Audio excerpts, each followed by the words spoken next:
Xiao Guan Cang, as the name suggests, refers to raising hamsters inside a tiny secret jar. In this environment, hamsters cannot run or jump. They can only flip over on the spot or curl up together. Of course, scientifically, this breeding method is known as a depression model. However, for Chinese people who find joy in it, this is a kind of stress relief toy. Here are a few examples of Xiao Guan Cang. First is the plastic small jar.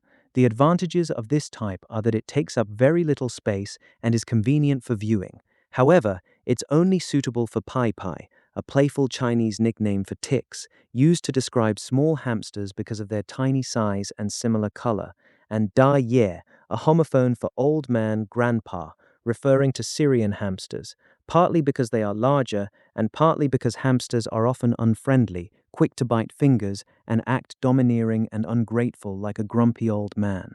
In this environment, the space is far too small, so heat can't escape. The hamster's fur stays damp, and after being enclosed for a long time, the smell becomes quite strong. The next picture shows Xiao Guan Cang in the form of a transport cage. This kind of transport cage is the mainstream packaging method when purchasing live hamsters from Chinese e-commerce platforms. The cost is roughly around 0.5 RMB, about 7 US cents per unit.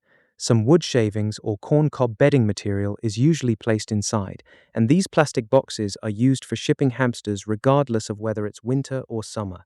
However, in summer, the mortality rate for this kind of live hamster transport is quite high. By the time they arrive home, they often turn into dried corpses or smelly sewage-like remains. After all, the total cost to get this kind of hamster delivered home is only about 7 RMB, roughly $1, of which 1 RMB is shipping fee. With costs compressed to the extreme, a high death rate during transportation is inevitable.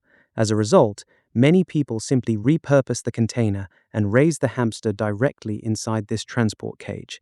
The only advantage is that it's cheap and has some ventilation, but the downsides are obvious.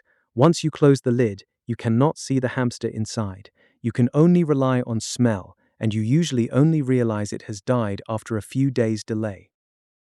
The final form can be considered an advanced version, which involves using larger plastic containers, such as 1.5-liter or 2-liter mineral water bottles, or various kinds of plastic miscellaneous jars, for raising hamsters.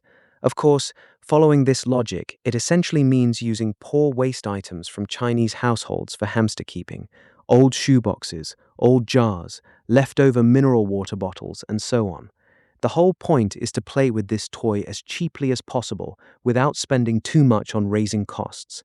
For example, a proper hamster cage might cost 20 to 30 RMB a month, but most Chinese people might think, why should I spend so much money to give a hamster such a good environment? After all, my own life isn't great, and my own living conditions are also very cramped. Why does this animal deserve anything better? So they just grab a random cardboard box or a small jar for it to live in. If the hamster dies, at least they can play with it a bit before it dies, which makes them happy. And once it dies, they can just spend a few more RMB to get a new one. Of course, this is not a problem unique to any particular race or country. Treating animals this way only shows that you harbor hatred rather than love toward these living beings. Without love, it is natural to do things that go against God and show no reverence for nature, exactly like this.